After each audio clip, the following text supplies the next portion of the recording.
ಎಲ್ರಿಗೂ ನಮಸ್ಕಾರ. ಇವತ್ತಿನ ರೆಸಿಪಿಯಲ್ಲಿ ಚಳಿಗಾಲಕ್ಕೆ ಸಿಂಪಲ್ ಆಗಿ ಕ್ವಿಕ್ ಆಗಿ ಕಡಿಮೆ ಸಮಯದಲ್ಲಿ ರೆಡಿ ಆಗುವಂತ 3 ಸ್ನಾಕ್ಸ್ ರೆಸಿಪೀಸ್ ನ ನೋಡೋಣ. ಮೊದಲಿಗೆ ಒಂದ್ ಅರ್ಧ ಕಪ್ ಅಷ್ಟು ಗೋಡಂಬಿನ ಒಂದು ಬೌಲ್ಗೆ ಹಾಕೊಂಡು 1/4 ಟೀ ಸ್ಪೂನ್ ಅಷ್ಟು ತುಪ್ಪನ ಹಾಕೊಂಡು ಮಿಕ್ಸ್ ಮಾಡ್ಕೋಬೇಕು.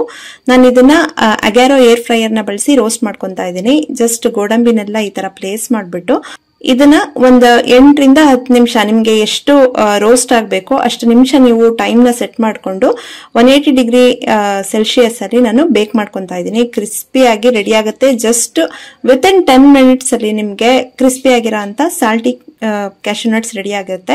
ಇದಕ್ಕೆ ನಾನು ಸ್ವಲ್ಪ ಉಪ್ಪು, ಖಾರ, ಮೆಣಸಿನ ಪುಡಿ, ಚಾಟ್ ಮಸಾಲಾನ ಒಂದು ಕಾಲ್ ಟೀ ಸ್ಪೂನ್ ಅಷ್ಟು ಟೇಸ್ಟ್ ತಕ್ಕಷ್ಟು ಹಾಕಿ ಮಿಕ್ಸ್ ಮಾಡ್ಕೊಂಡ್ರೆ ಸಾಲ್ಟೆಡ್ ಕ್ಯಾಶ್ಯೂ ನಟ್ಸ್ ರೆಡಿ. ಸಕ್ಕದಾಗಿರುತ್ತೆ ಚಳಿಗಾಲಕ್ಕೆ, ಹಾಗೆ ಟೀ ಟೈಮ್ ಅಲ್ಲಿ ತಿಂತಾ ಇರೋದಕ್ಕೆ.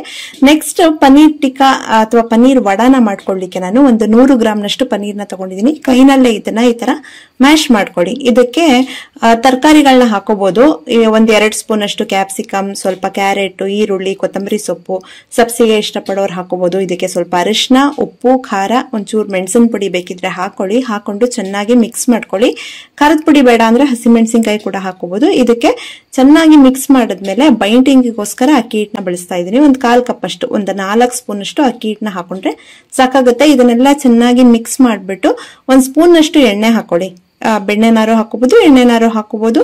ಹಾಕೊಂಡು ಈ ತರ ಉಂಡೆನ ಕಟ್ಕೊಂಡು ನಿಮ್ಗೆ ಯಾವ ಆಕಾರದಲ್ಲಿ ಬೇಕೋ ಆ ಆಕಾರದಲ್ಲಿ ವಡೆಗಳನ್ನ ತಟ್ಕೋಬಹುದು. ಈ ತರ ಈಸಿಯಾಗಿ ಬರುತ್ತೆ. ಸ್ವಲ್ಪ ತೆಳುವಾಗಿ ಮಾಡಿ, ತುಂಬಾ ಕ್ರಿಸ್ಪಿಯಾಗಿ ಬರುತ್ತೆ.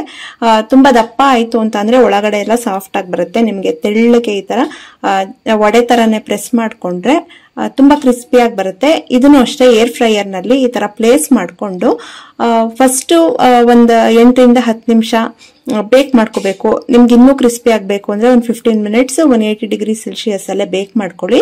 ಅದಾದ್ಮೇಲೆ ಮತ್ತೆ ಈ ತರ ಫ್ಲಿಪ್ ಮಾಡ್ಕೋಬೇಕು. ಒಂದ್ ಸೈಡ್ ಬೆಂದಿರತ್ತಲ್ವಾ, ಇನ್ನೊಂದ್ ಸೈಡ್ ಈ ತರ ಫ್ಲಿಪ್ ಮಾಡ್ಕೊಂಡು ಮತ್ತೆ ಇನ್ನೊಂದು 10 ನಿಮಿಷ ಬೇಕ್ ಮಾಡ್ಕೊಂಡ್ರೆ ಕ್ರಿಸ್ಪಿ ಆಗಿರೋ ಅಂತ ವಡೆ ರೆಡಿ ಆಗುತ್ತೆ. ಹಾಗೆ ಇದ್ರ ಜೊತೆಗೆ ಮಗ್ ಕೇಕ್ ಮಾಡ್ತಾ ಇದ್ದೀನಿ. ಇದಕ್ಕೆ 1 ಮೊಟ್ಟೆ, 2 ಟೇಬಲ್ ಸ್ಪೂನ್ ಅಷ್ಟು ಸಕ್ಕರೆ, ಹಾಗೆ 1 ಟೇಬಲ್ ಸ್ಪೂನ್ ಅಷ್ಟು ಎಣ್ಣೆನ ಹಾಕೊಂಡು ಫಸ್ಟ್ ಚೆನ್ನಾಗಿ ಬ್ಲೆಂಡ್ ಮಾಡ್ಕೋಬೇಕು ಮಿಕ್ಸಿನಲ್ಲಿ ತಿಕ್ಕಾಗಿ ಬರುತ್ತೆ. ಇದಕ್ಕೆ ಟೇಸ್ಟ್ಗೆ ಸ್ವಲ್ಪ ಟೂಟಿ ಫ್ರೂಟಿಗೆ 1/4 ಟೀ ಸ್ಪೂನ್ ಅಷ್ಟು ಮೈದಾ ಹಾಕೊಂಡಿದೀನಿ. ನೋಡಿ, ಈ ಕನ್ಸಿಸ್ಟೆನ್ಸಿ ಇರಬೇಕು. ಯಾವ ಮಗ್ನಲ್ಲಿ ನೀವು ಕೇಕ್ ಮಾಡ್ತೀರಾ ಅದೇ ಮಗ್ಗಿಗೆ ಸ್ವಲ್ಪ ಎಣ್ಣೆನ ಹಾಕೊಂಡು ಅದಕ್ಕೆ ಬ್ಯಾಟರ್ ಹಾಕೋತಾ ಇದ್ದೀನಿ.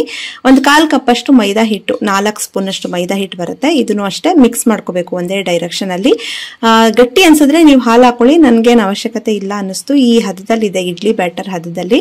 ಇದಕ್ಕೆ ಜಸ್ಟ್ 1 ಚಿಟಿಕೆ ಅಷ್ಟು ಅಡುಗೆ ಸೋಡಾ, 2 ಚಿಟಿಕೆ ಅಷ್ಟು ಬೇಕಿಂಗ್ ಪೌಡರ್ ಹಾಕೊಂಡು ಸ್ವಲ್ಪ ವಿನೆಗರ್ ಹಾಕೊಳ್ಳಿ. 2 ಡ್ರಾಪ್ ಅಷ್ಟು ಹಾಕೊಂಡು ಸ್ವಲ್ಪ ವೆನಿಲಾ ಎಸೆನ್ಸ್. ವಿನೆಗರ್ ಹಾಕೊಂಡ್ರೆ ಚೆನ್ನಾಗಿ ಆಕ್ಟಿವೇಟ್ ಆಗುತ್ತೆ. ಇಲ್ಲಾಂದ್ರೆ ಸ್ವಲ್ಪ ಬೆಚ್ಚಗಿರ ಅಂತ ಹಾಲ್ನಾರು ಹಾಕೋಬಹುದು. ಹಾಕೊಂಡು ಜಸ್ಟ್ 1 ಡೈರೆಕ್ಷನ್ ಅಲ್ಲಿ ಒಂದು 15 ಸೆಕೆಂಡ್ಸ್ ಅಷ್ಟು ಮಿಕ್ಸ್ ಮಾಡಿ ಟೂಟಿ ಫ್ರೂಟಿನೂ ಹಾಕೊಂಡು ಮಿಕ್ಸ್ ಮಾಡಿಬಿಟ್ಟು ಪ್ರೀ ಹೀಟ್ ಮಾಡಿರೋ ಅಂತ ಏರ್ ಫ್ರೈಯರ್ ಅಲ್ಲಿ ಬೇಕ್ ಮಾಡ್ಕೋತಾ ಇದ್ದೀನಿ. ಕೇಕ್ ಕೂಡ ಮಾಡ್ಕೋಬಹುದು, ಪ್ಯಾಟೀಸ್ ಮಾಡ್ಕೋಬಹುದು, ಹಾಗೆ ಎಣ್ಣೆ ಇಲ್ದಾನೆ ಏನ್ ಬೇಕಿದ್ರು ಫ್ರೈ ಕೂಡ ಮಾಡ್ಕೋಬಹುದು ಈ ಏರ್ ಫ್ರೈಯರ್ ನಲ್ಲಿ.